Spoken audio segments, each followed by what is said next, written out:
Harry Wilson shines and Marco Correa gets sent off after just 22 minutes as Fulham beat Chelsea 2-1. Gab, Chelsea's 7th red card of the season already.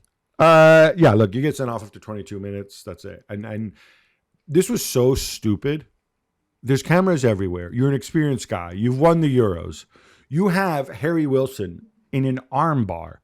And when I talk about stuff that I don't want to see, whether it's on set pieces, it's stuff like this. It's right. It should be a straight red. Yeah. He should get another one for being stupid and maybe another ban just for his hair. But sorry, probably not. I'm being unfair here.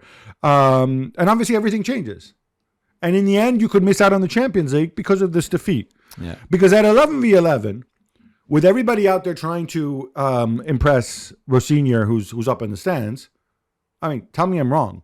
Chelsea would have had a very good chance of getting points or even 3 points from this game. Yeah, completely. And shout out to Jimenez as well, because like a fine goal. wine, Yeah. he's a good all round. You wonder what might have happened if he'd not gotten hurt. Yeah. Now, speaking of Rosenior, Strasbourg have his replacement, and it's Gary O'Neill.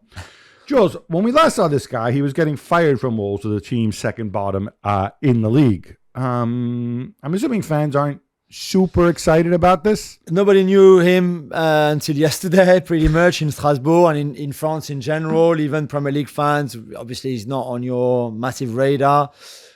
He was quite impressive, I thought, in his press conference of presentation, and some of the fans liked what he said and how transparent and honest he was, and just the simple things that he said to get this Strasbourg team that had been stalling a little bit in the last few weeks. Let's be honest, Rosenior did an amazing job in 18 months, but the last results have been a bit more average maybe. So he's very excited, which is great. I appreciate the fact that he's challenging himself by going abroad, which, as we said, not many England players or British players and British managers do. So it's good to see.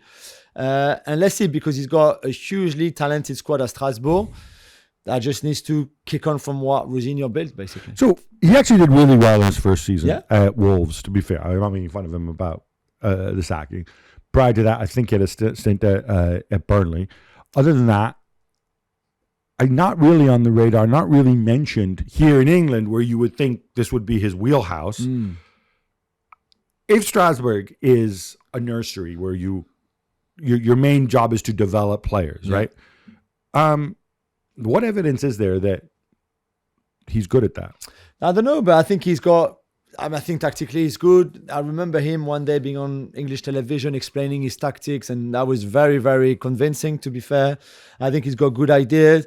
He's going to have a good squad for the Ligue 1 level. I'm not saying that, it's better than what he had at Wolves or Bournemouth, etc., but it's a good squad for Ligue 1, and I think he can do a really good job. And he's probably saw it as saying, like, if I do well there, not that he's going to get the Chelsea job after Rosenior, but there will be people noticing him probably even more in England. So my theory that Emega and Sarr should leave now in January to give Chelsea the extra center back that Maresca didn't have, and give Maresca give Rosenior now the real center forward that they should have.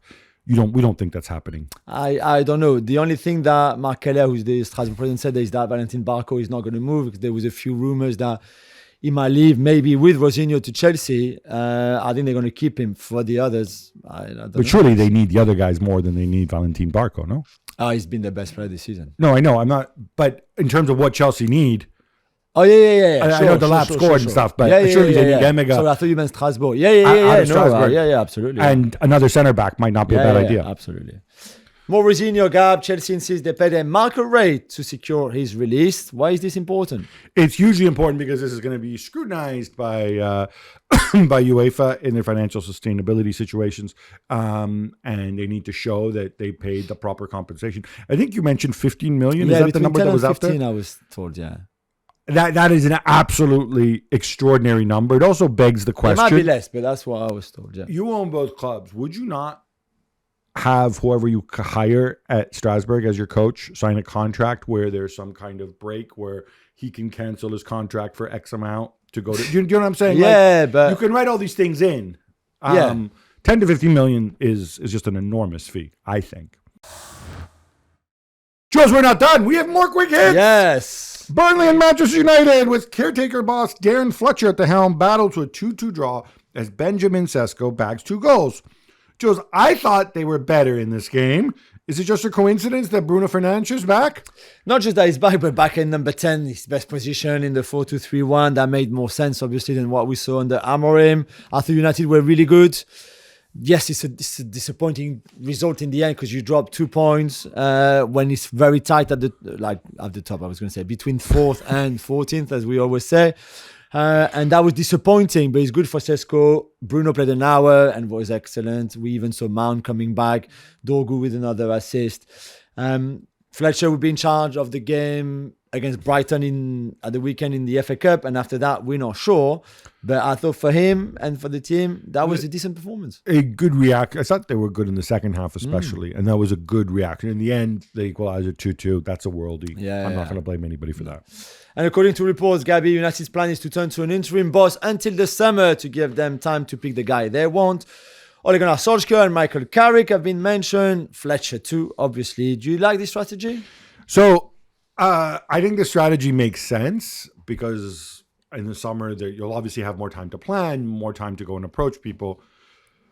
But you have to remember what happened, not the last time, but the time before that you did that. When you brought in Ole Gunnar Solskjaer, and then he started winning some games, and then the whole United commentariat, punditocracy of ex-players coming out and saying, go on, give him the job, give Ole the job, right? And then you give Ole the job, and hey, look, there's a reason you didn't give him the job on a permanent basis to begin with.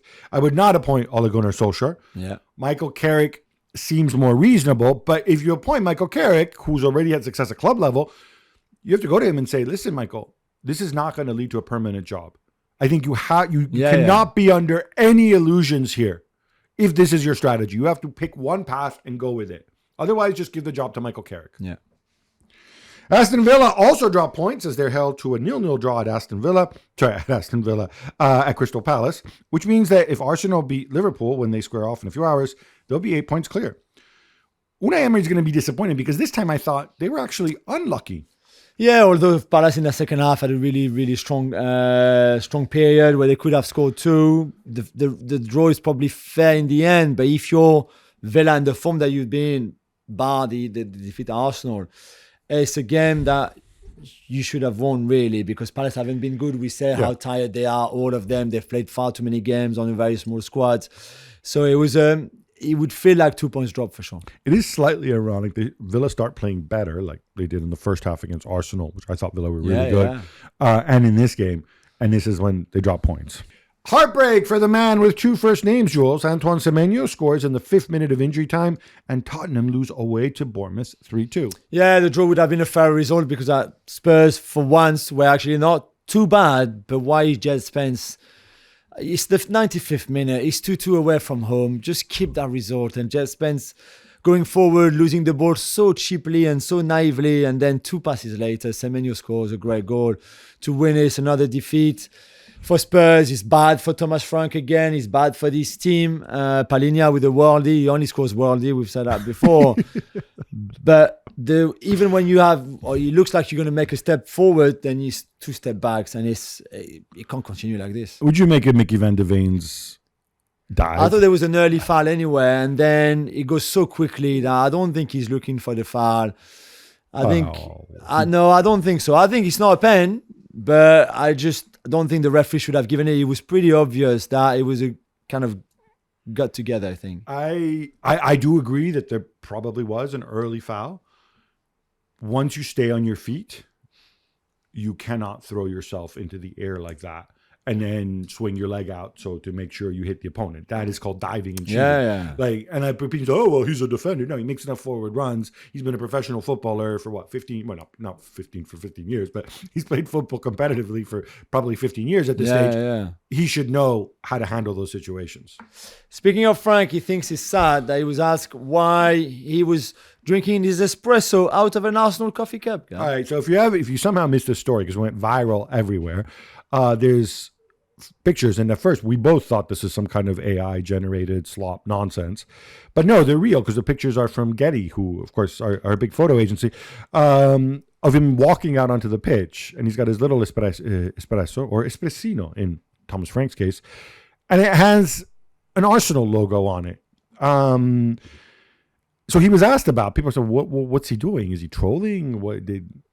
they asked him about it, and he said, "Oh, it's so sad that you're asking me about this. So pathetic." I'm like, "No, it's interesting. I don't think it's pathetic at all." And he came up with this explanation, which to me makes no sense.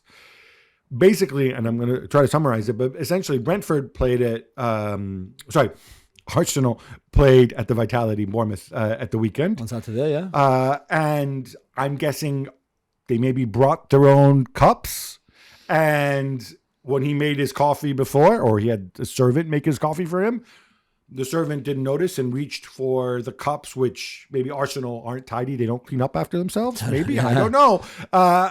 And he didn't look at the cup. And he also says his entire staff drank out of the Arsenal cups, which I haven't seen pictures of the rest of his staff. This is so stupid and so avoidable, but it does speak volume. And I think if things go badly, he gets sacked. This is one of the things he's going to be remembered for. Yeah. But Thomas, you have to understand, you're in the entertainment business. You cannot go in the narrative business, for better or worse. That's why you make so much money.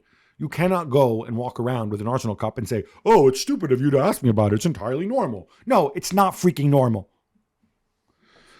Wild stuff at St. James Park, just as you'd expect, Jules. 2 goals in injury time, with Harvey Barnes' goal coming in the 12th minute of injury time, and the equalizer, of course, coming, I think, just into injury time. And they beat Leeds United 4-3. Yeah, incredible. I mean, Harvey Barnes always scores against Leeds, so there's maybe no surprises there that he scored 2. Bruno Guimaraes with a penalty given away by Aronson, who should have known better, who had a great game too before that, like Calvert-Lewin. The draw again probably would have been the fair result there, because I thought Leeds were good. But it's a huge win for Newcastle in that race for 5th place, 4th and 5th. And by the way, people like talking about the penalty Aronson gives away.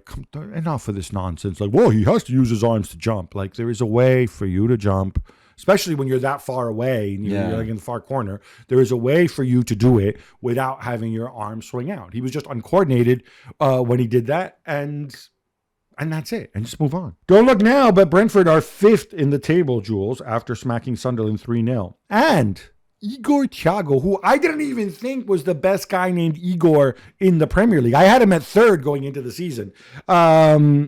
He's up to 16 league goals this season. The 3 guys ahead of him in Europe's Big 5 leagues, their names are Erling, Harry, and Kylian. Incredible. Before the 2 goals of last night and the hat-trick at the weekend against Everton, he scored 0 in 6 Premier League matches. He had even 0 expected goals in his 2 previous games. And then somehow scored just 5 in 2. He's got more goals in the Premier League season than any other Brazilian that ever played in the Premier League. So this including Mirandinha, folks. Yeah, that tells you what incredible season he's having, like Brentford, who, as you said, are 5th. Right now, they're playing in the Champions League next season. Keith Edwards, incredible job. They got a little bit, they get lucky in this game because they were the better player, the better team, and they deserve to. But the penalty missed by Lefebvre is scandalous in a way. So well done to them. Nottingham Forest went away to West Ham, who are now very far from safety, and the legendary Harry Redknapp offers to come coach a club for free. Jules, would you rather pay for Nuno or have Uncle Harry Redknapp for free? Right, let's be serious here. I think what Nuno needs is better defenders. To be fair, his whole philosophy is based on strong defense and solid defense. It's not the case. I've got nothing against Mavropanos, but I can't continue like this. So why are they spending money on forwards? Because he needs forwards too, right? Well, probably for me, less than defenders, but clearly they don't think so. So that's probably part of the problem as well. Liverpool boss Arne Slot said that most teams play differently against his side, and that's why they're not as entertaining this season. Yeah, so he went on this whole thing. He said his favorite team to play against was Paris Saint-Germain. Yes. Because even though they lost when they played them in the Champions League, he says it was ebb and flow, it was entertaining, we attack. And he obviously doesn't like playing against low blocks. Yeah, and back 5s. Okay, that is part of the game if you coach a top team. And maybe when you were at Feyenoord and you played in Europe, maybe you didn't have that problem because you were Feyenoord. But now you're Liverpool, and people will do that. What I didn't like, and what I would love for somebody to ask him again and go a little bit further, is he had a bit of a pop against Fulham, which sounds like something an Italian coach might say, and I don't say this in a good way. He said Fulham, even against Arsenal and City, played 4-3-3, and the question is, why did they play 5 at the back against us? I can answer that question, but it would not be smart of me to do so. Okay. Listen, I call out Italian coaches when they do this. Conte used to do this all the time. Arne Slot, it's not a good look. Don't go there. Like, either speak clearly Don't leave stuff that's open to interpretation, little jibes.